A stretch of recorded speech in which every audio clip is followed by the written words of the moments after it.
Hi, everyone. Judge Andrew Napolitano here for Judging Freedom. Today is Monday, July 31st, 2023. Larry Johnson joins us now. Larry, always a pleasure, of course. Thanks for coming on the show. I was startled by a piece that you wrote, not that you wrote it, but what you reported in it, that the CIA director, Bill Burns, thinks he can recruit Russian agents by publicly advertising for them. Yeah. What is this all about? It is a sign of how incompetent Bill Burns is as spy chief.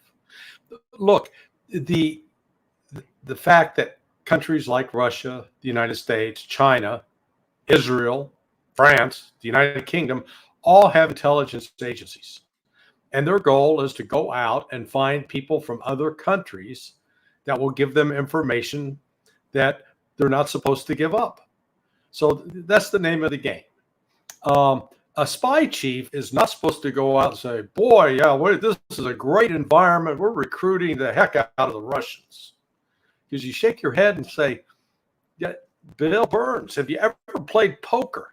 Did anybody ever teach you the concept of not showing your cards? And not announcing, hey, does it mean something if I held three aces? So what he's doing by talking about it that way, it's like a very insecure person who always, they're not very good looking, so they're always telling you how good looking they are. That's what Bill Burns is doing. I thought it was just confined to Russia, but nope. He went out to the Aspen Security Forum and did the same thing with China. Oh, yeah, we got the Chinese busted up our network of spies, but we're rebuilding. If you're rebuilding, great. Don't tell the world. I used the clip from Fight Club. The first rule of Fight Club is you don't talk about Fight Club. And the second rule is you don't talk about Fight Club. Right. So I want to get back to I want to get back to Russia in a minute, but wasn't the CIA humiliated in China about 10 years ago? Weren't some of their double agents caught and tortured and executed? Well, it wasn't just China. It was also in Iran. The CIA has had a real problem with protecting foreign intelligence assets overseas because of very poor tradecraft. And in fact, I think just recently a memo went out overseas sort of reminding everybody that they needed to do better because there was some sloppiness in tradecraft. And what do I mean by tradecraft? The way you find ways that you communicate with your foreign source that will not reveal that he's in touch, giving information to the United States. So you have to come up, and there are a whole variety of techniques and procedures that are supposed to be followed. But yeah, again, you don't go out and talk about it and say, "Oh boy, this is such a great environment. We're recruiting Russians right and left." Why does the CIA think that now is a prime time for recruiting Russians? And maybe I should have asked this first. What is the typical type of person they want to recruit? Are we talking about a banker, a lawyer, a businessman, an entrepreneur, or are we talking about an FSB agent who has some moral qualms about Russia and is thinking of becoming a double agent? Yeah, no, in theory, it's the latter. But here's what doesn't make sense. What is it about the United States that is appealing to somebody in Russia or China? Is it that we have more freedom than they do? Well, tell that to all the January 6th prisoners.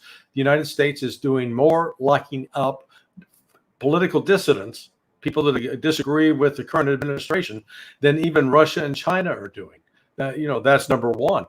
You look at the moral decay in this country with the promotion of transgenderism and going after parents that are simply trying to protect their children from indoctrination at school. So there was a time 30 years ago when the United States could offer sort of the Ronald Reagan vision of the city on the hill that other foreign intelligence officers would find us as appealing and attractive. But that day's come and gone. That's past. I think Bill Burns is whistling past the graveyard on this because it's just the opposite. Now is probably the greatest time of opportunity for the Chinese and Russians to recruit American spies. Is there disaffection in Russia, either among the elite or among Russian leadership in the government, with the management of the war?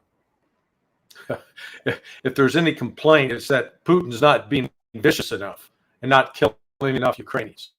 So, but his popularity still hovers around 80%. What you see the CIA saying that there's disaffection in Russia is the CIA leadership projecting their own mistaken, false beliefs. They see things in Russia. They're like Haley Joel Osment from The Sixth Sense. I see dead people. They're seeing things that aren't there, and it is this complete disconnect from reality as far as the CIA's assessment of Russia. Right, I'm scratching my putting head. us at risk. Yeah. Okay, I'm scratching my head. The data that gets to Joe Biden, does the CIA believe it's true because they've deluded themselves, or do they know it's got spin on it because they want to please their boss? It could be either. I've seen both things happen in the past when I was with the agency. What we know for sure is that an analyst who's coming forward to say Russia is militarily superior to Ukraine and will defeat everything the West is throwing at them, that's not being sent to the president. Or if there is an analyst brave enough to write that those views are not being sent to the White House because they know they'll be rejected. What about mid-level management? Does mid-level management reject a statement from an analyst that the analyst believes is true and for which there is demonstrable objective evidence? Mid-level management exists for one purpose: to become upper-level management. And the way you become upper-level going there. The way you become upper-level management is by you're a good boy or good girl. You don't rock the boat. You don't create any friction. You avoid problems. Tamp those down. And so if you have an analyst that's sort of out of line, that's a little cantankerous, shut them up and get them off stage. So unfortunately, it is the nature of bureaucratic politics takes over, as opposed to saying, what's the right thing to do? What truth do we need to tell to the White House? If CIA Director Burns were willing to come on this show, and I were to ask him, what is America's goal in Ukraine? Can he answer that? I think what he would say is our goal is to weaken, to bleed out, debilitate Russia. So we're using the Ukrainians as a proxy to try to weaken Russia. And if I was you, I'd go back and just ask him one simple question. Ambassador Burns, what happened to that guy that wrote the cable in 2008 that said if NATO persisted in pushing Ukraine into NATO, that it would provoke a conflict, a confrontation with Russia? What happened to that guy? Did aliens kidnap him? Is he still in the CIA? That was Bill Burns. That was Bill Burns that wrote that cable. He wrote the memo. Yeah. He wrote. Wow. He wrote this. It's an exceptional cable. It came out via WikiLeaks, but the Bill Burns then would not know or recognize the Bill Burns today. I want you to watch an NBC report from my friend Richard Engel, and I want you to pay careful attention to President Zelensky at the end. And I'm going to ask you if Zelensky thinks he can bolster NATO and get more support out of NATO by being more aggressive against Russia in Russia. Take a look at this. The drones exploded in the heart of Moscow's financial district on Sunday morning around 4 a.m. Russian officials say at least 3 drones were involved and blamed Ukraine. Russians can no longer turn a blind eye to this war now that it's coming home. Although Ukraine didn't take responsibility, President Zelensky gave what seemed to be the most direct admission of cross-border attacks into Russia yet, and suggested a new chapter is beginning. Ukraine is getting stronger. Gradually, the war is returning to Russian territory, its symbolic centers and military bases. And this is an inevitable, natural, and absolutely fair process, he said.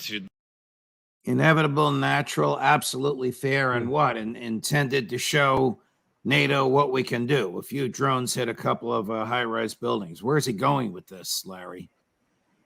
Well, he's headed towards an early grave is the reality.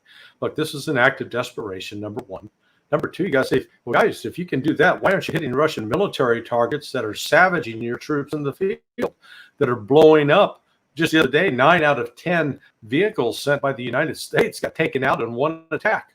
90% of them destroyed. So where is Ukraine in terms of punching back at actual Russian military power to try to thwart it? They're not doing it. And instead, what they continue to do is attack civilian targets, inflict some civilian casualties. Fortunately, in this case, no civilians were killed or injured. But Russia continues on with its military offensive, and Ukraine is losing, and losing badly. We're going to take a break for just a moment for our sponsor. When we come back, I will ask Larry what lies the CIA, MI6, and their acolytes are propagating around the world in order to win support for Joe Biden's war right after this. Hi, everyone. Judge Andrew Napolitano here for Lear Capital. You all know that I am a paid spokesperson for Lear Capital because it's the right thing to do, because the government is regulating too much and printing too much money and reducing the value of everything you earn and everything you own. And the best hedge against this is gold and silver. That's what I've done.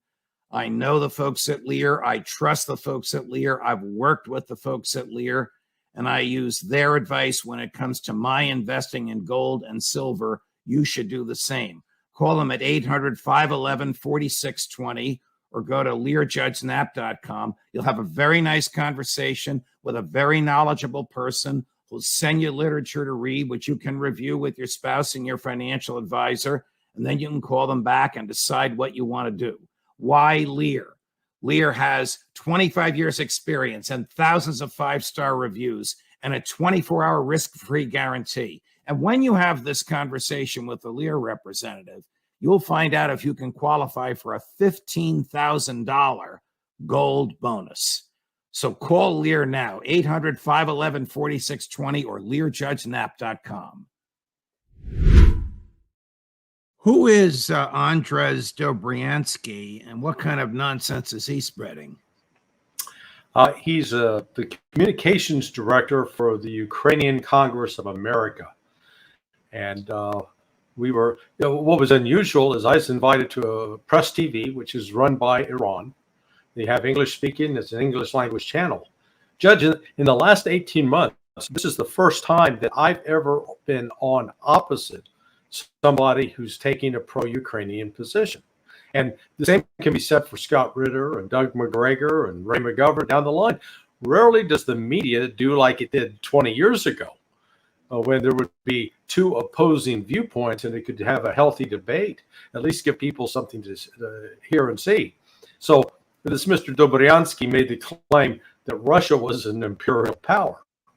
And I asked him, I said, please name for me the last country that Russia colonized in Africa. Well, the answer is none.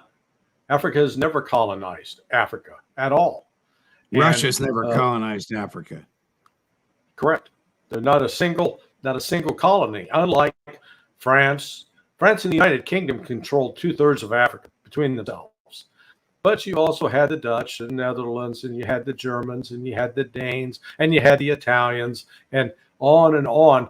So most of Europe was involved with trying to control Africa.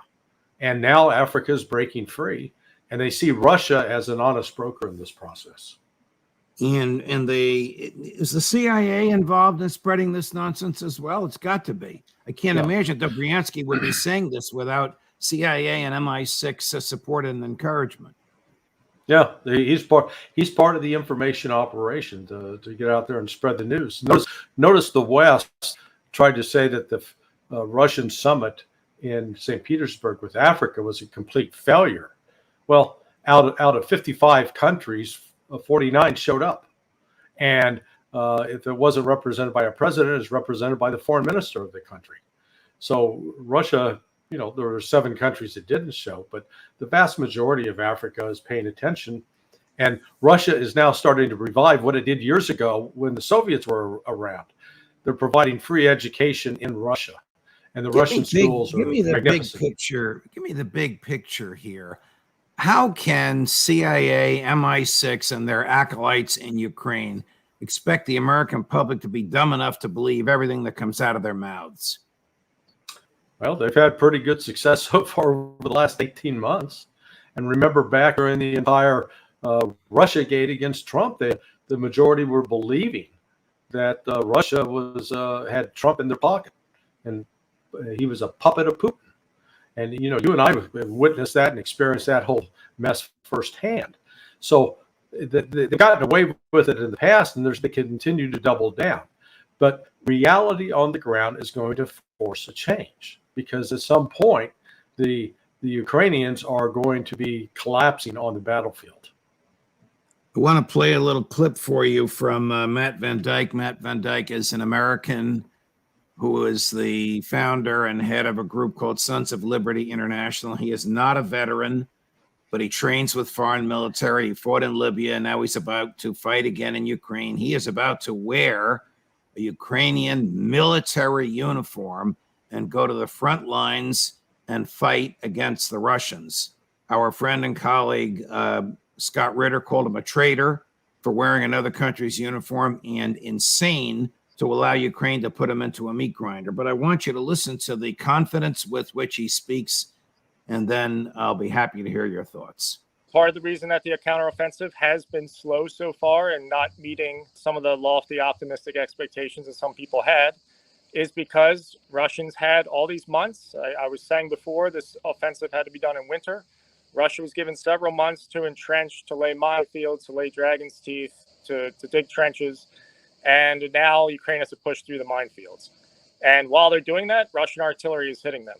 And counter battery fire from our own Ukrainian artillery against Russian artillery can't always respond quickly enough. So really the F-16s are needed. We're trying to do a combined arms operation without the key element of airfare, which means that this might have limited success for now. But once we do have air power later this year and going in next summer, it should be a completely different scenario. So he expects to be a member of the Ukraine Army infantry on the ground, and he expects to be protected. Here he is in some of his more dramatic photos. He expects to be protected by American artillery and Ukrainian pilots flying American F-16 jets. I would think the war would be over before this happens, but I'll let you weigh in on it. Yeah. Well, Matt reminds me of a conversation I had with my 18-year-old nephew a few years back. My nephew was about the same size as Matt, skinny, not very muscular, had never played football in high school. But he announced to me confidently he was going to try out for the Kansas City Chiefs, and he was sure he was going to make it. Now, when you're dealing with that kind of delusion, all you can do is sort of smile and just say, well, I hope it works out for you. You know, Matt should have been listening to the testimonies of other experienced U.S. soldiers who have served as mercenaries in Ukraine. And to a person, they've all come out going, oh my God, we never experienced anything like that in Afghanistan or Iraq. Because in Afghanistan and Iraq, American soldiers were not facing counter battery fire. They weren't facing fixed-wing aircraft bombing them. They weren't facing rockets and cruise missiles. And the one thing Matt failed to observe, while Russia was building that defensive line, Ukraine didn't attack it once. If Ukraine had attacked the workers building that line, the line would not have been built. It's just a reminder of how weak Ukraine is. They're great with the bullshit, but they're very bad with the execution. Isn't General Zelensky, if he's back from the hospital, well respected as a military tactician, the military commander-in-chief in Ukraine? Yeah. He was Russian trained. Wow. Well, before we go, Jack Devine claims that with every tick of the clock, Vladimir Putin gets weaker and is closer to his way. I can't even say Yeah, I it know. with a straight face, and is closer to the exit door from the office of the presidency. Is this what the CIA honestly believes? Yes. No, absolutely. It is a consistent theme. It's not unique to Jack. So Jack's not alone in his insanity, but it has been a persistent theme throughout Defense Intelligence Agency, Central Intelligence Agency, at the National Security Council. They've got themselves convinced that if they just get rid of Putin, by God, we'll have that thing in Russia solved. And this is the U.S. fantasy. Because remember, if we just got rid of Muammar Gaddafi, boy, Libya would be great. If we just got rid of Saddam Hussein, Iraq would be great. And if we just got rid of Bashar Assad, everything would be okay. And if we just got rid of Diem in Vietnam, everything would work out. We keep doing it over and over. It's the definition of insanity. With some moment, I hope we wake up, but it may be reality that thumps us over the head. Larry, you become such a fan favorite of the Judging Freedom crowd. And of course, we're deeply grateful that you share your time with us once and sometimes twice a week. But for those Judging Freedom fans that want to follow you directly, how can they do so? I write at sonar21.com, SONAR21.com. And what does SONAR stand for? Son of the New American Revolution, 21st Century. I have 28 ancestors that fought in the original revolution, and I try to carry on that spirit. God love you, Larry. Thank you very much for joining us. Thank you, Judge. More as we get it. Judge Napolitano for Judging Freedom.